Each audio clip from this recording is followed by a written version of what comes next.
In today's Take a Day, I want to talk about the Los Angeles Clippers and how the road to success is going to be tough for the Clippers going forward. Now, before we get into that, please like, subscribe, also hit the notification bell just so you can get the newest and the bonus content first.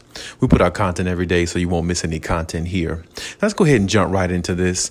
So, the Clippers, understandably, they're 0-2. They're not...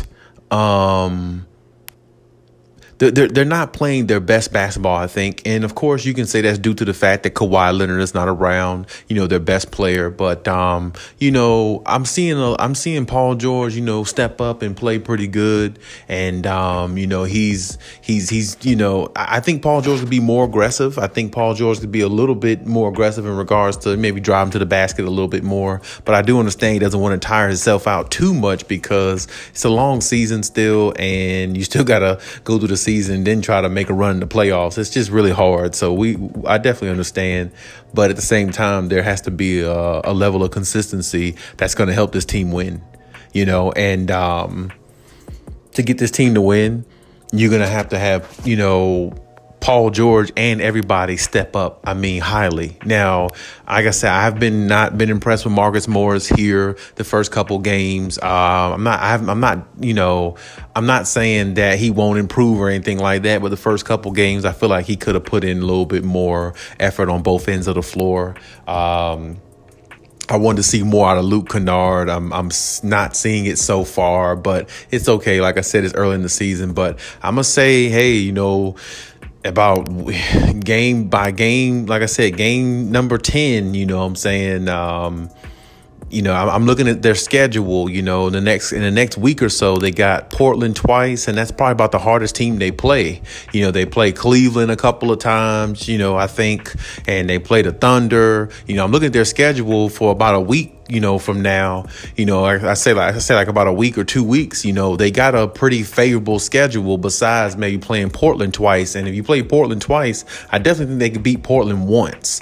You know what I'm saying? So that might be one loss on their record against Portland or something like that. But for the most part, within the next week, they have a pretty favorable schedule in regards to who they're playing. I think between, like I said, Cleveland Cavaliers, OKC, you know what I'm saying? You can get some easy W's that way to kind of gain some confidence and kind of take it, the distance through the season. But it could be a rough season for the Clippers going forward, and this is the reason why I say, when I speak on and say it's only going to get rougher for the Clippers, on the way to success. It's only going to get rougher because it's only going to get more tough because, you're going to have stretches where you're on a 5-6 game road trip and you're playing all teams above 500, playing above 500 basketball. It's going to come to that. And then that's where that part of the season, whenever that is for the Clippers, that's when you'll be able to tell how good the Clippers are, how much they can endure, and what type of team they're really going to be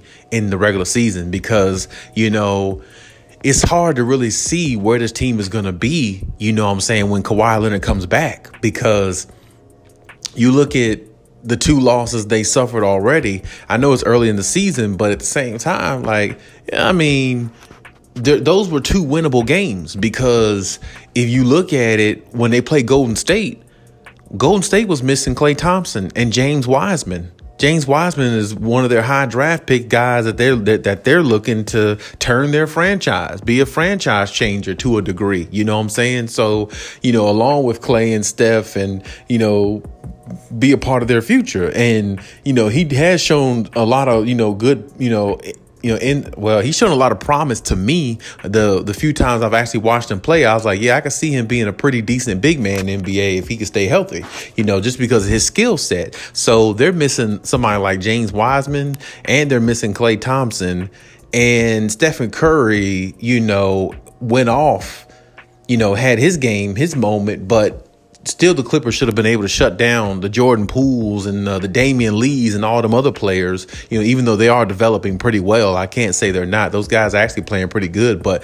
I still thought the Clippers had a better roster, a good enough roster to beat a depleted Warriors team. But, that didn't happen. Of course, then, you come out here and play Memphis on your home turf.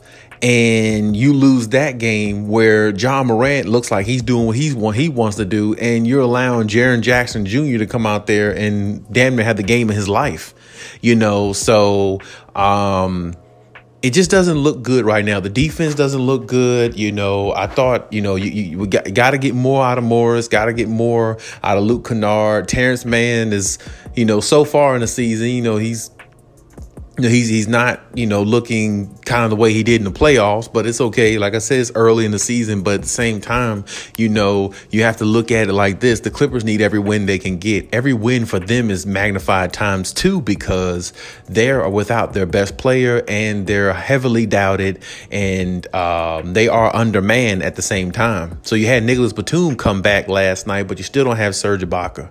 You're going to be missing Kawhi Leonard for a while. You don't know exactly how much the young players can give you in crucial minutes of the game, because the young guys on the Clippers haven't really been in no crucial parts of the game yet, as they don't know that aspect of the game. So ask them to come out there and play at a high level and put everything into the game in regards to knowing what situational basketball is. The young players on your team don't know that. And this is what I'm saying. You're asking a lot from players who haven't been in positions, who haven't been in, situations where, they had to make it work and step up to the plate and be a contending team. There's you can look at Brandon Boston, anybody on the Hardenstein. That's the thing. The Clippers have a lot of good young players, but you got to have players that know situational basketball. And it's not their fault that they don't know it because they haven't been playing the game that long. But my point is, when you're undermanned, when you don't have all your pieces, everybody has to step up, and the ones that are the star players have to step up even more. So if Paul George gives you 41, that's about the best he can do. But at the same time, it's not good enough if it's in a loss. And that's just the way it is. It's nothing against him personally or anything like that. But, you got to get more out of Reggie Jackson.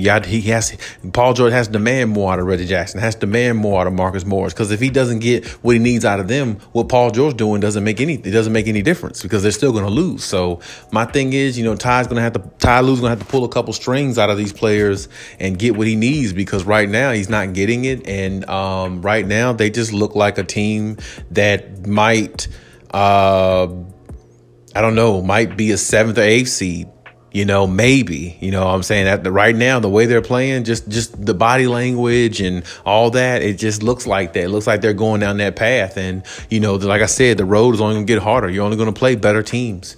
You got the Suns, you got, the Mavericks are going to be tough for you. They're just that team that gives the Clippers trouble, and then you got, like I said, the Lakers and, the Warriors and, so it's quite a few teams out there, man, that can give, that's going to give the Clippers a lot of problems. So they're going to have to try to figure out something that they can utilize every game consistently to get them over the hump. And I said it's got to be efficiency shooting. It has to be, because if they're not efficiently shooting the ball, then, like I said, with their sleepwalking tendencies on defense, it's only going to hurt them and put them in position to lose games that they really should win. Like against Memphis, they got a better team than Memphis to me. They should beat Memphis, but the reason why they didn't, because like I said, there's not enough ball movement. If the efficiency of shooting is not where it needs to be, and everybody's not on one page, and it just doesn't seem that way as of right now. But it's a long season, so we'll see how it goes, and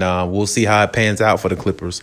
But hey, that's my take on the situation. Leave any comments in the comment section as always, and we'll engage about it. And hey, Cali out.